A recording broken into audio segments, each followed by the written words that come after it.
இந்த வீடியோ ஃபுல்லா பாருங்களேன். நம்ம மக்களை தற்குறின்றது இன்னமும் சொல்லிக்கிட்டு இருக்கிறாங்க.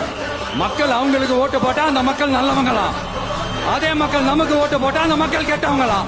தற்குறியா இல்லை, தளபதி விஜய் நான் சொன்னது 100% உண்மை தான். அதாவது மக்கள் வந்து அவங்களுக்கு ஓட்டு போட்டுனா நல்லவங்க வல்லவங்கன்னு சொல்லியிருப்பாங்க. ஸோ இதே நம்ம தளபதி விஜய் நாங்கள் ஓட்டு போட்டனால மக்கள் வந்து தற்குறியா கெட்டவங்க. என்னங்க இது நியாயம்? உங்களுக்கு ஒரு நியாயம், எங்கள் தளபதி விஜய் நாங்கள் ஒரு நியாயமா? மக்கள்லாம் தற்குறி கிடையாது, நீங்கள் தான் தற்குறித்தனமாக பேசிகிட்டு இருக்கீங்க.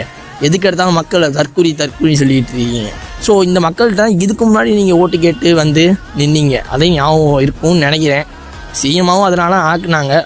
இப்போது ஒரு மாற்றம் வேணும்னு சொல்லி தளபதி விஜய் நான் வந்து மாற்றம் வேணும்னு சொல்லி அவர் சிஎம் ஆக்கினால இப்போ இந்த மக்கள் எல்லாம் தற்குறி ஆகிட்டாங்களே. இது என்னங்க நியாயம்? மக்கள் யாரும் தற்குறி கிடையாது.